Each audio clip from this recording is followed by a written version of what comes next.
I would like to say that we will fight as long as there remains a drop of blood in our veins. अभिनंदन स्वीकार करिए नीरज राव का। Culture quantum के इस अध्याय की विषय वस्तु एक ऐसा साम्राज्य है जिसने 600 सालों तक रूल किया, जो हमेशा अपराजेय रहा और अंततः उसने मुगल साम्राज्य के प्रतिष्ठा को ठेस भी पहुंचाई। ऐसा ही साम्राज्य है अहोम साम्राज्य और उनके लीजेंडरी जनरल लचित बोरफुकान। आज की हमारी विषय वस्तु इसी साम्राज्य की कहानी है। इस साम्राज्य की स्थापना 1228 ईस्वी में सुखापा द्वारा की गई थी, जो कि चाइना के यूनान प्रोविंस को बिलोंग करते थे। वो मांगमाओ से थे। असम में स्थापना करने के बाद उन्होंने असम के बहुत सारे लोकल ट्राइब्स और इंडिजिनस लोगों को इकट्ठा किया। उनमें पैट्रियोटिज्म की एक भावना भरी और एक राष्ट्र का निर्माण किया और एक ऐसी भावना सिंचित की उनमें जो कि इतिहास में अनपैरेलल है। ऐसी ही कहानी है अहोम साम्राज्य की।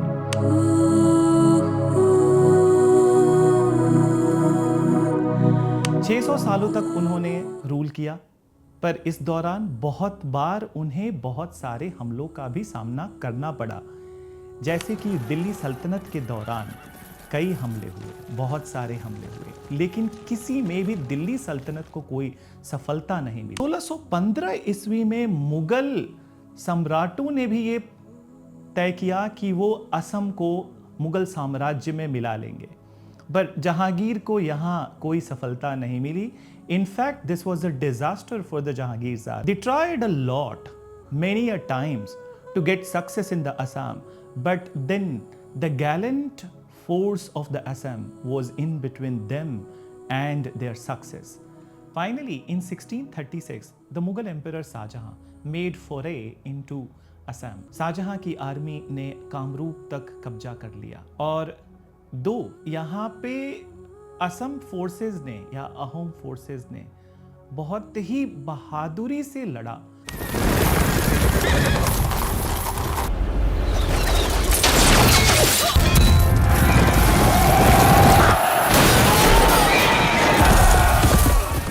बट फिर भी मुगल फोर्सेस काफ़ी मजबूत थे और काफ़ी बलवान थे। इस दौरान ये समझौता होता है मुगल जनरल अल्लाह यार खान और असम के जनरल मामूली बरबरुआ के बीच में, जिसे बहुत ही फेमस ट्रीटी ऑफ असुरार के नाम से जाना जाता है। इस ट्रीटी ऑफ असुरार के अनुसार पूरा पश्चिमी आसाम मुगल हाथों में चला गया। ये अच्छा नहीं था अहोम साम्राज्य के लिए। कहीं ना कहीं उन्हें इस बात का दुख था और वो इस तैयारी में थे कि उन्हें फिर से एक बार मौका मिले और फिर वो पूरे पश्चिमी आसाम को अपने अहोम साम्राज्य में मिला लें। ये मौका आया 1639 के ऑनवर्ड्स, जब बादशाह सलामत शाहजहां बीमार पड़ गए और there was a political crisis in the Delhi. Moreover, there was a bitter war of succession between his sons.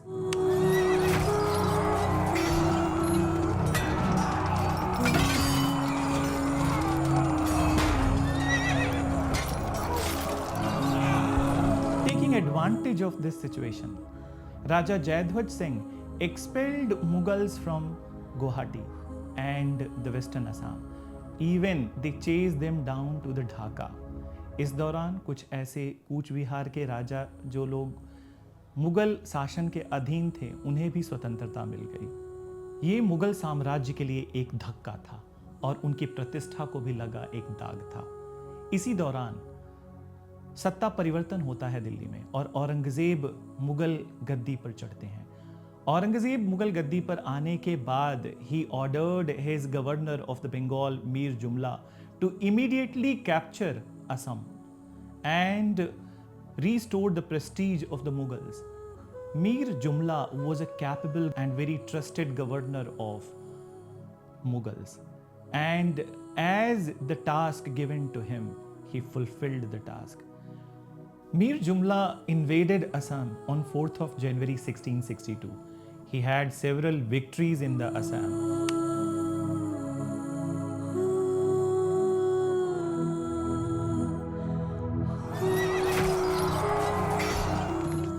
And what was the reason? क्या वजह थी that कि मीर जुमला को इतनी सक्सेस मिल रही थी असम में? वो अहोम जो कभी पराजित नहीं हुए, वो पराजित हो रहे थे. One of the reason is that the appointment of the new general, and because of the appointment of the new general, there was a disunity in the Ahom army. They were not able to put a cogent fight, and that's how Mir Jumla was winning.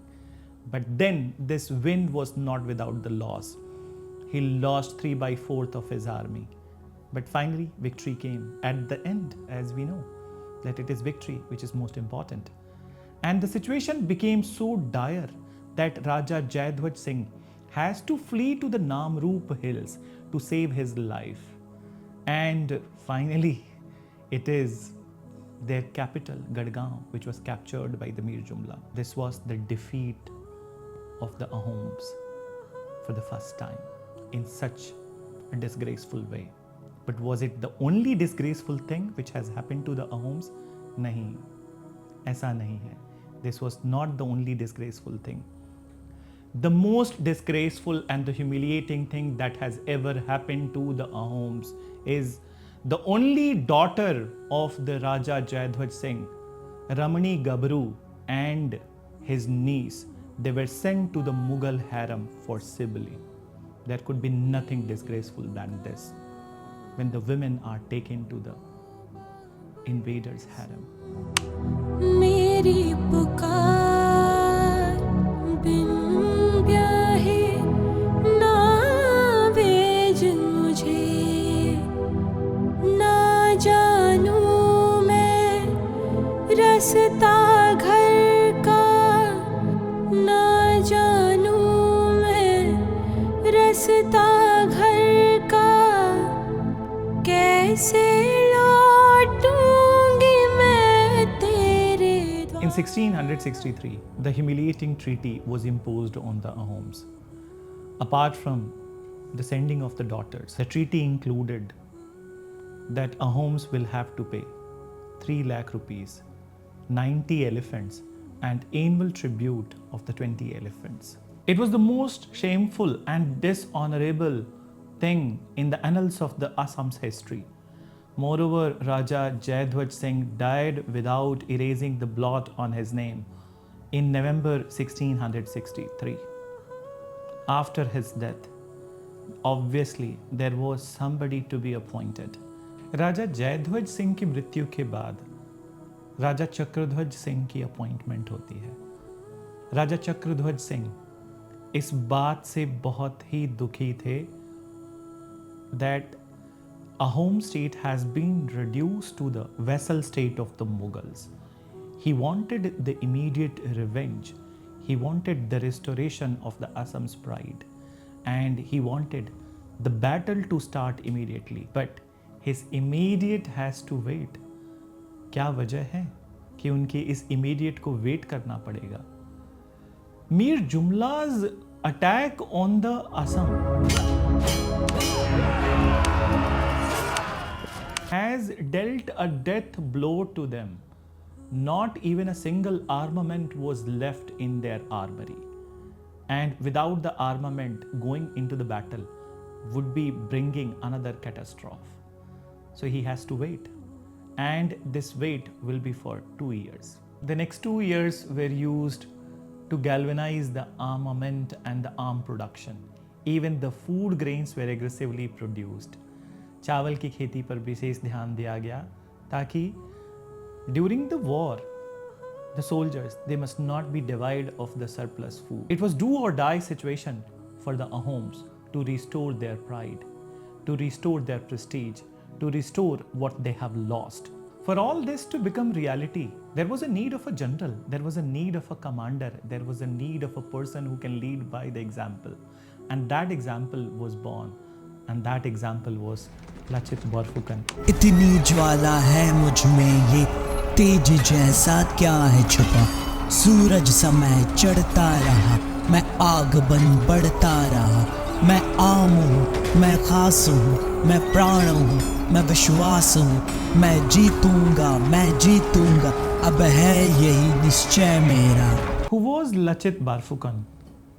He was the son of the legendary general Momai Tamuli Borphukan, whom we have mentioned earlier in the story. Before appointed as a Borphukan, which means the general of the army, king wanted to check the reflexes of the Lachit and so as the self-respect of the person who is to be appointed as the new general. So in a pre-planned fashion, there was an attack which was planned when Lachit would be kneeling before the king.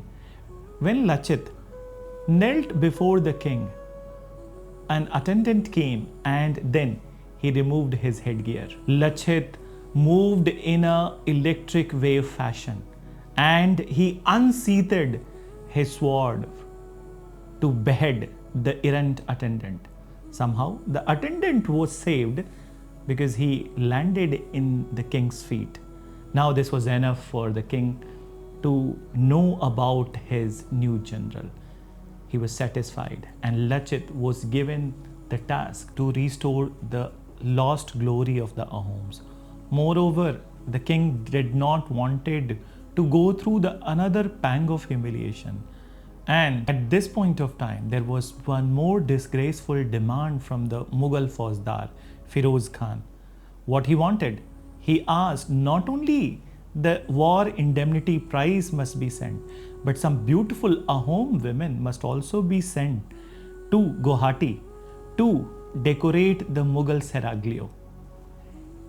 इस बात पर राजा चक्रध्वज सिंह ने अपने लोगों से पूछा, क्या आप ये सहन कर सकते हो आपके पूर्वजों की इस तरह से कोई बेइज्जती करे? On this particular note, Raja Chakradhwaj Singh asked that it is the insult to our predecessors and it is something which cannot be tolerated. Will you tolerate this insult? On this question of his king, Lachit raised his sword and he maintained that we would restore the lost glory of our kingdom. Such was his war cry, that thousands of his soldiers, they also raised their swords in the name of the Ahoms, and that's how started the offensive.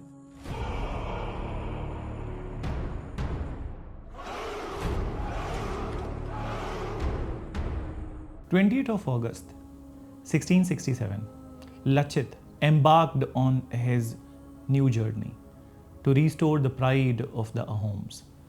सबसे पहले उन्होंने Brahmaputra river के किनारे Holi shrine Kamakhya देवी की आराधना की और अपने अभियान पर बढ़ चले। लचित का निशाना मुगल कैंप जो कि इताखली में था, पर ऐसा कहा जाता था उस समय पे that Itakhuli was impregnable. Such was the high security and the protection of the Itakali fortress. In fact, इस दौरान एक उड़ती हुई खबर भी निकली कि किसी असम के जनरल ने ऐसा कहा कि इताखली को मुगल से मुक्त कराना नामुमकिन है। ये बात कहीं ना कहीं राजा चक्रध्वज सिंह तक पहुंच गई और एक दिन अचानक वो अहोम कैंप में आ पहुंचे और उनके हाथ में औरतों के वस्त्र थे।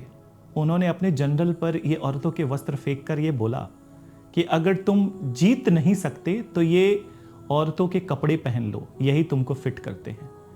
और अपने सिपाहियों को भी बोला कि अगर जीत की इच्छा नहीं है तो औरत बन के चूड़ी पहन के बैठो। इतना ही नहीं, उन्होंने ये भी कहा कि जनरल को मृत्यु की सजा देनी चाहिए, ऐसे डिफीटिस्ट कमेंट के लिए।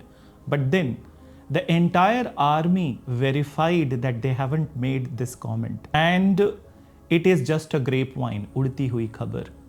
This was enough for Chakradhwaj Singh to believe his men, and then he blessed them and then he motivated them to further go ahead. Ahoms had always been cunning in their strategy, and using this strategy of the guerrilla warfare, hit and run tactics, some of their men, they scaled the height of the Itakali fortress. वो fortress के अंदर घुस गए। अंदर घुसने के बाद उन्होंने सारी तोपों में पानी डालना स्टार्ट कर दिया, and that's how the gunpowder would be of no use. And then, in the same dark night, the offensive was launched. On one hand, the cannons were making their swords.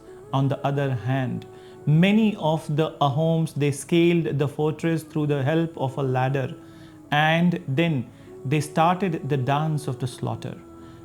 Hundreds of the Mughals were slaughtered in Itakhali, and that's how Itakhali was now under the camp of the Ahoms.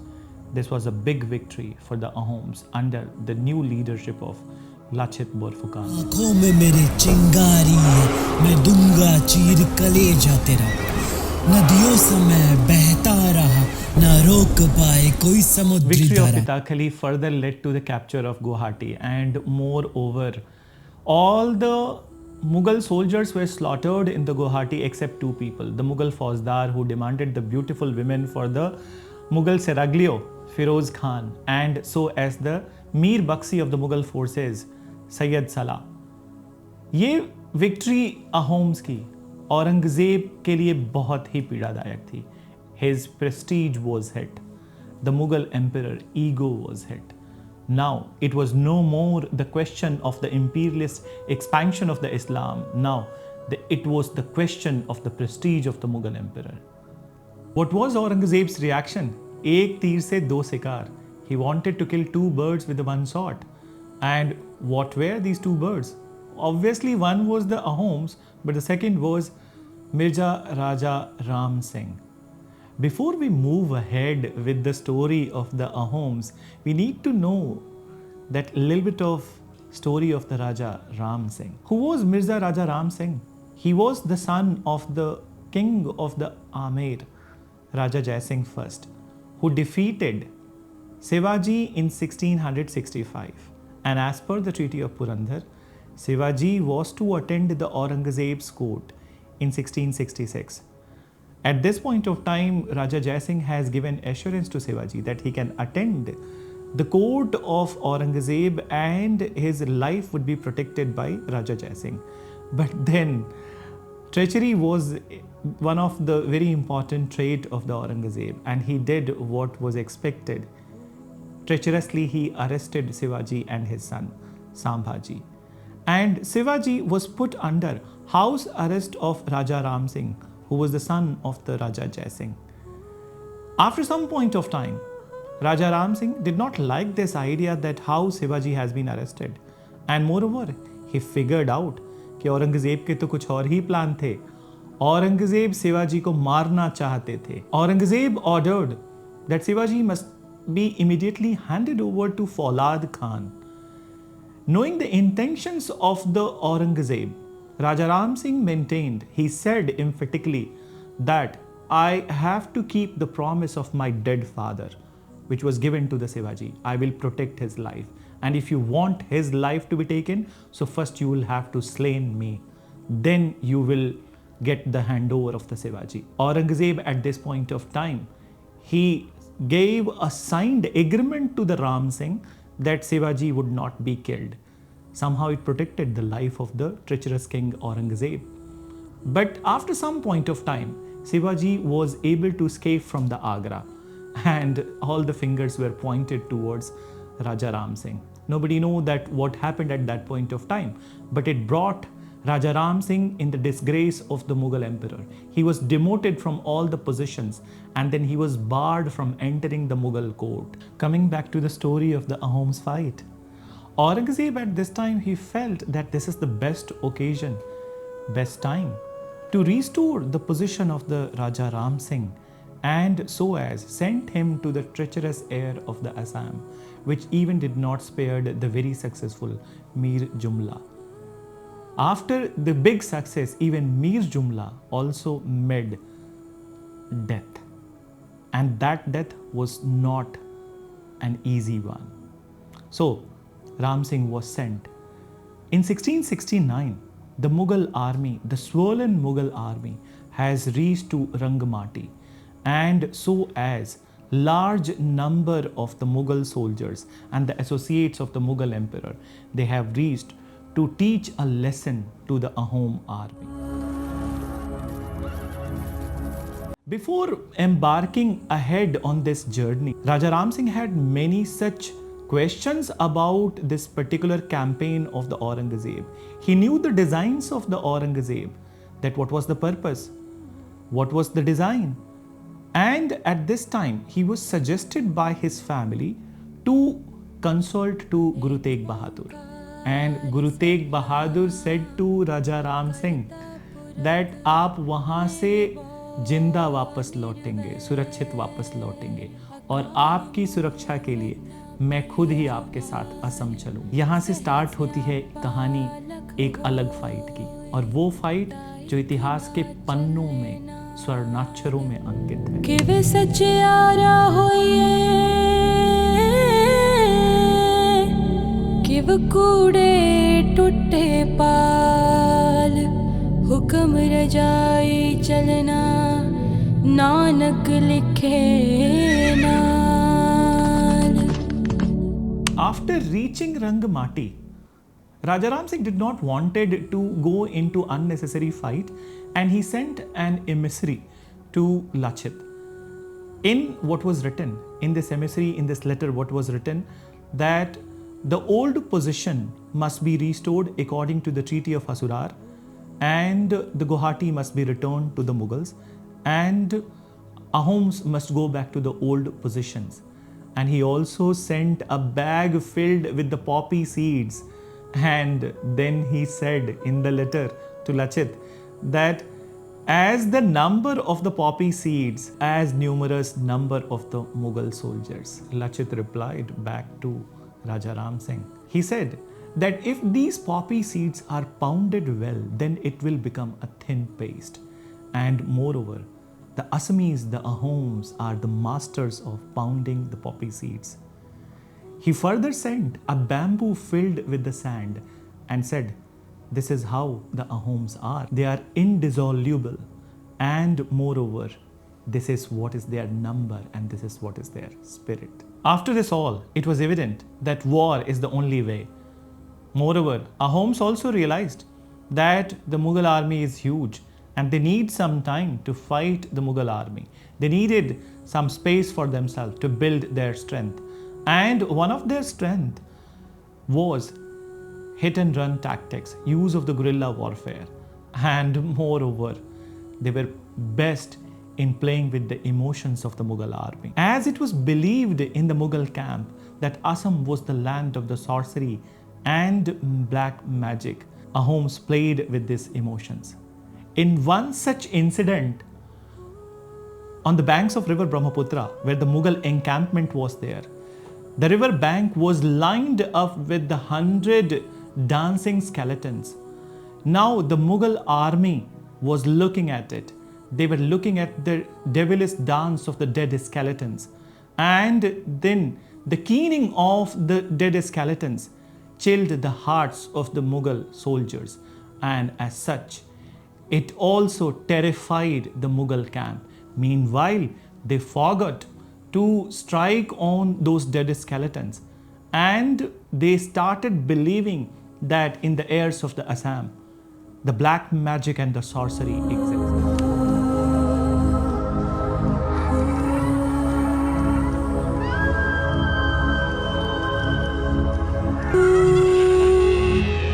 At the same point of time, this occasion was used by the Ahoms army to enter into the Mughal camp in the dark night, and slowly they entered and started slaughtering the Mughal soldiers, slicing their throats, and the Mughal camp was filled with the smell of the warm blood.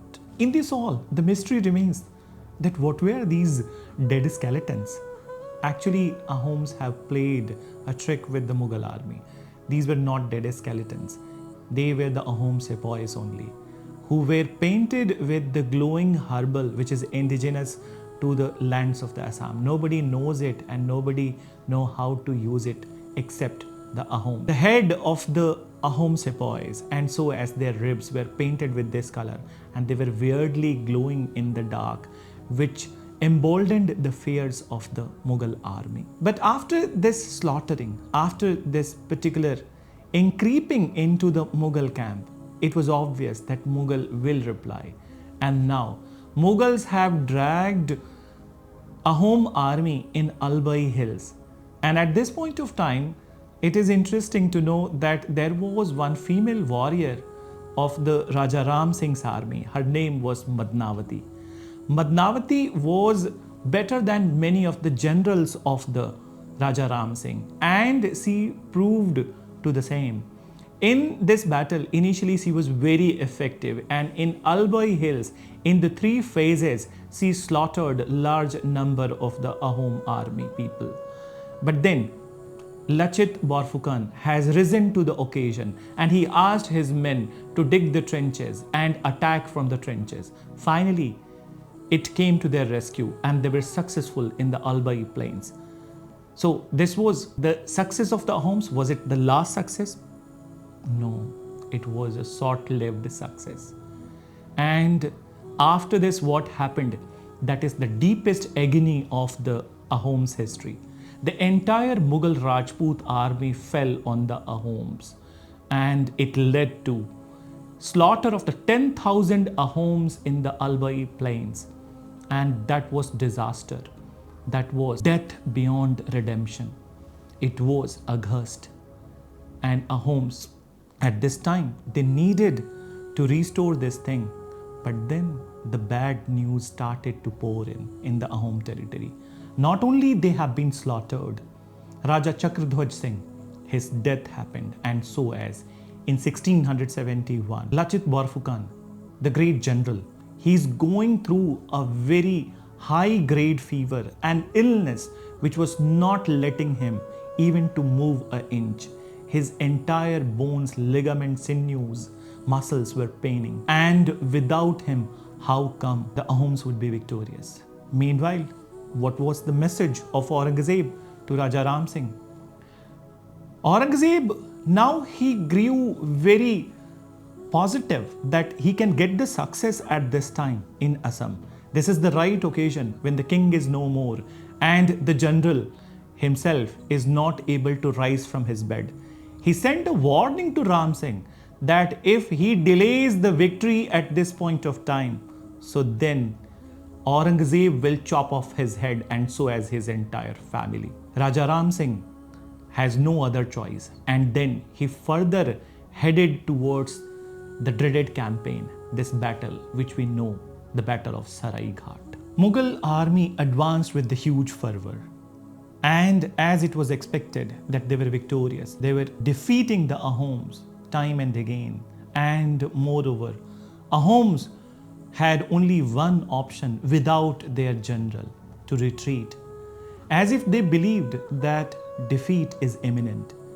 At this point of time, when everybody believed that defeat is imminent and the lost glory would not be restored, the man stood up to be counted in the history.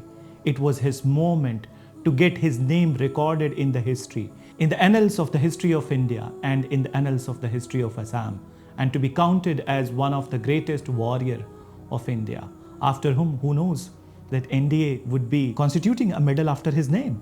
So, Lachit Borphukan, disregarding his illness, Lachit boarded the warship, and his entry into the war created an electrifying effect in his army. It galvanized his men, and then they created that kind of attack which is unparalleled in the history.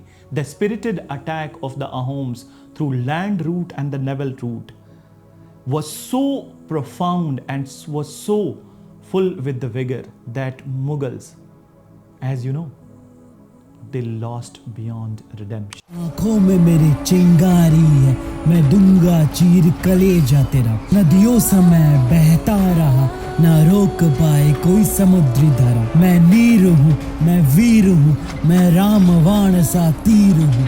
मैं जीतूंगा, अब है यही निश्चय मेरा। This was the end of the Mughal inroad in the Assam, and rest is the history. In the Battle of Saraighat, Lachit proved that what he was meant to be, and he created a name for himself. Rightly said so. In Alamgir Nama, Mirza Muhammad Kazim writes that the Rajas of the Assam never bowed down before the Mughal emperors. They never sent any tribute. They never sent any war indemnity. And they never accepted the Mughal rule. Though they were defeated at times, but they restored their pride. They gained their territory. And as such, they were able to curb the victory of some of the most successful princes of the Hindustan. That's what is the story of the Ahoms, and so has Lachit Borphukan.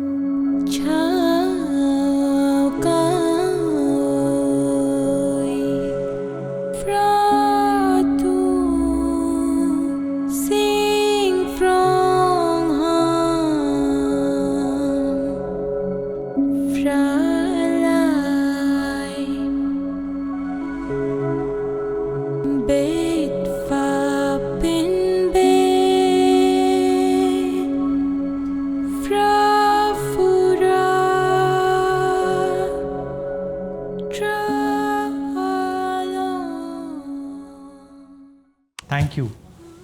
With this story, we are ending the Ahoms successful history.